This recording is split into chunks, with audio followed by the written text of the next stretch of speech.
sejahtera bagi kita sekalian. Shalom, Om Swastiastu, Namo Buddhaya, salam kebajikan, Rahayu Rahayu. Saudara-saudara sekalian, para anggota kabinet Merah Putih yang saya hormati dan saya hormati, Wakil Presiden yang saya hormati, para Menko, Ketua Dewan Ekonomi Nasional, para Ketua Badan, Panglima TNI, Kapolri, Jaksa Agung yang saya hormati, para BIN. Saudara-saudara sekalian, sekarang saya kira adalah suatu momen bersejarah. Ini adalah sidang kabinet paripurna pertama yang saya pimpin. Kabinet yang kita sepakati, kita beri nama Kabinet Merah Putih, untuk menjadi suatu simbol persatuan, simbol kebersamaan, simbol kebangsaan. Saya terus-menerus sudah beberapa tahun ini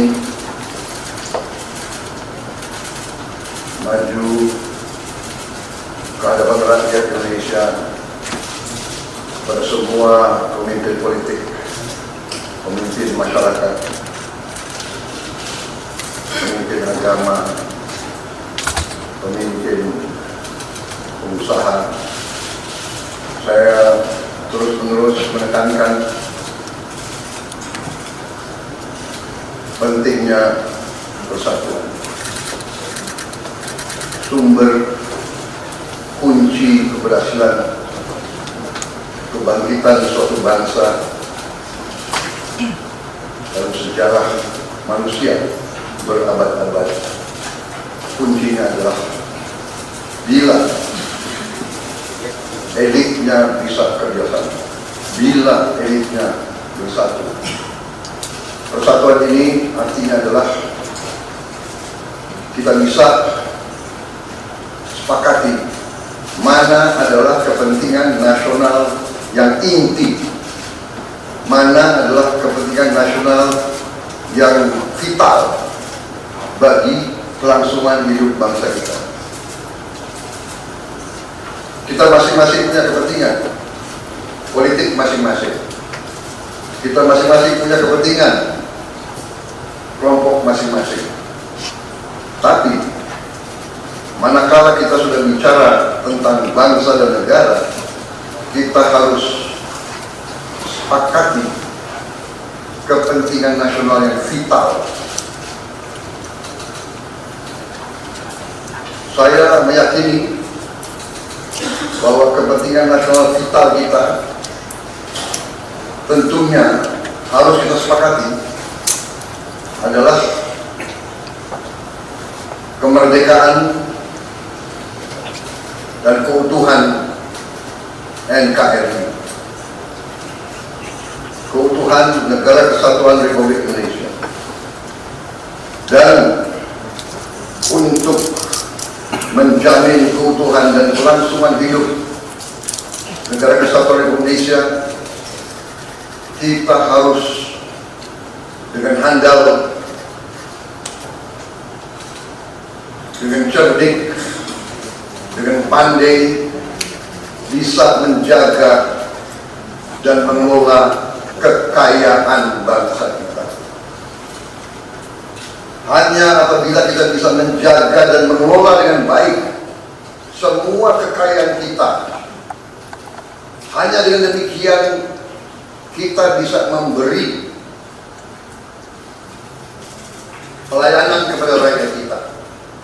memberi kebutuhan hidup rakyat kita.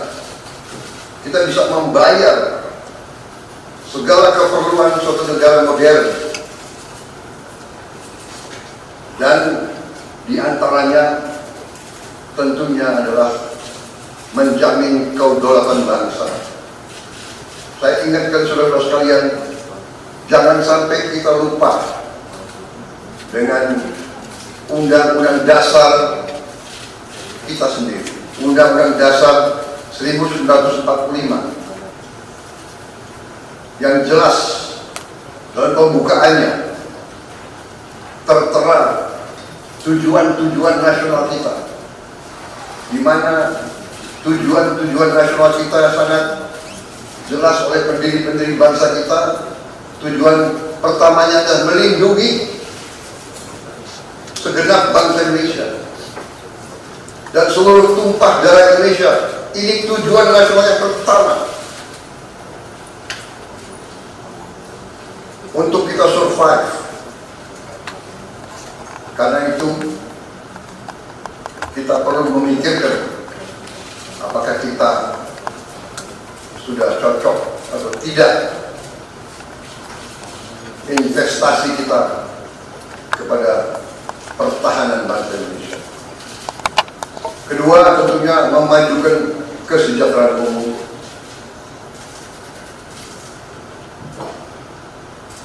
Saya katakan berkali-kali bahwa negara yang merdeka, rakyatnya harus merasakan kemerdekaan. Janganlah kita bangga menjadi anggota G20 kalau rakyat kita masih banyak yang miskin, masih banyak yang lapar. Mencerdaskan kehidupan bangsa mutlak. Pendidikan bagi kita adalah prioritas yang sangat tinggi. Saya kira ini terlihat komitmen kita kepada pendidikan. Kalau tidak salah, alokasi kita dalam anggaran 2025 untuk pendidikan salah satu tertinggi mungkin selama sejarah kita. Untuk pertama kali kita sudah 25%, bukan 20.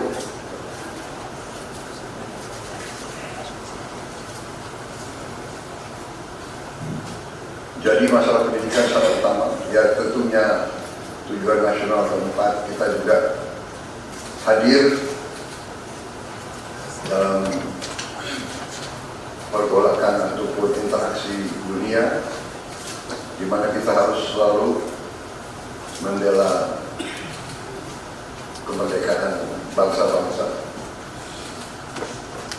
Dan karena itu, mau tidak mau Indonesia harus kuat.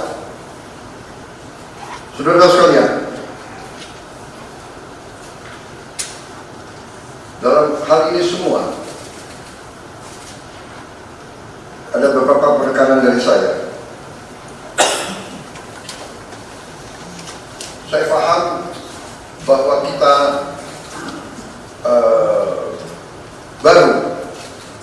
baru dilantik, saya saja baru 3 hari, saudara-saudara baru 2 hari dilantik. Dan saudara-saudara, saya persilakan secepat mungkin, terutama bagi menteri-menteri yang baru, silakan konsolidasi sendiri, mengatur sendiri secepat mungkin administrasi saudara dan tim saudara di kementerian dan badan masing-masing. Penyusunan tim sangat penting. Tim yang baik, tim yang bisa kerjasama akan memudahkan kita mencapai target-target yang kita tentukan. Saudara-saudara, saya sangat mengutamakan kerjasama sebagai tim.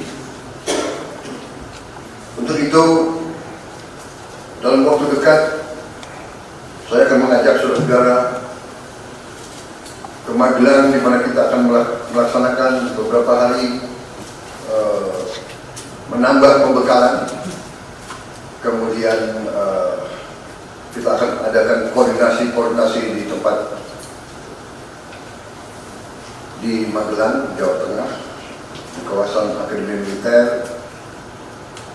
Hal itu saya nilai bahwa banyak manfaat, akan membawa banyak manfaat, karena sesungguhnya lahirnya Republik kita memang proklamasi di Jakarta, tetapi ujian proklamasi berada di daerah-daerah di mana pejuang-pejuang kita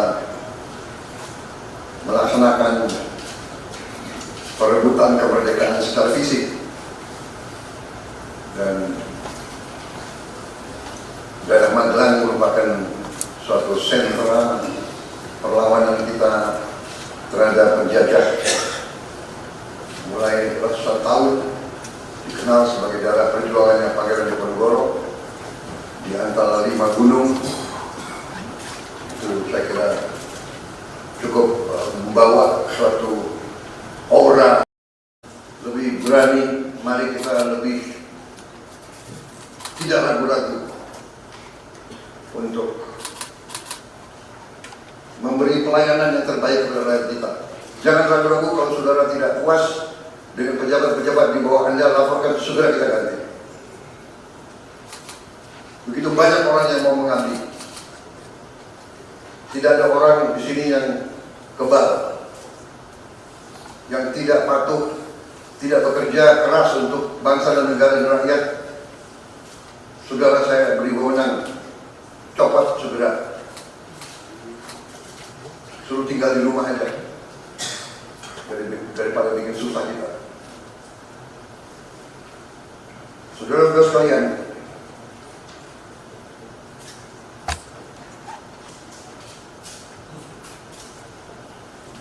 saya kira dalam waktu dekat saudara-saudara akan segera menyiapkan program kerja saudara masing-masing. Saya beri kesempatan segera, dan sewaktu-waktu terus saya akan panggil koordinasi. Tadi pagi sebelum sidang kabinet saya sudah koordinasi sama beberapa menteri, dengan Jaksa Agung, dengan BPKP, dan besok pun kita akan lanjutkan. Ada beberapa pengarahan dari saya, Menteri Bappenas, pastikan semua program dan kegiatan di semua kementerian lembaga mempunyai kontribusi yang signifikan, terukur, dan saling bersinergi. Pelajari kembali semua proyek. Jangan ada proyek yang mercusuar. Semua ditujukan kepada yang saya sampaikan pada pidato saya di depan Majelis Permusyawaratan Rakyat pada kali pelantikan saya. Kita harus swasembada pangan, itu prioritas dasar, karena situasi global, perang besar bisa pecah setiap saat. Kita harus jamin kemampuan kita memberi makan rakyat kita sendiri. Swasembada energi mutlak. Kita bersyukur kita punya sumber alam yang sangat besar. Kita sekarang tidak boleh ragu-ragu memanfaatkannya sebaik-baiknya.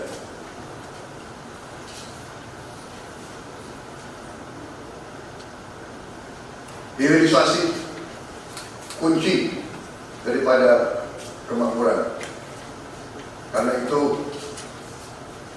saya minta menteri-menteri terkait, Menteri Investasi, Hilirisasi, Menteri Bappenas, Menteri SDM, dan beberapa menteri lain dibantu oleh tentu Menko Perekonomian dan Ketua Dewan Ekonomi Nasional. Saya minta segera inventarisir proyek-proyek penting dalam program hilirisasi kita.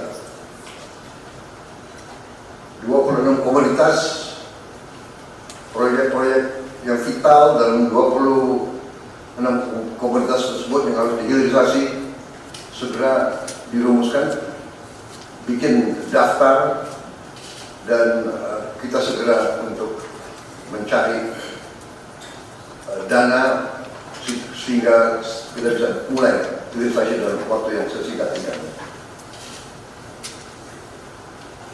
Kemudian program makan bergizi,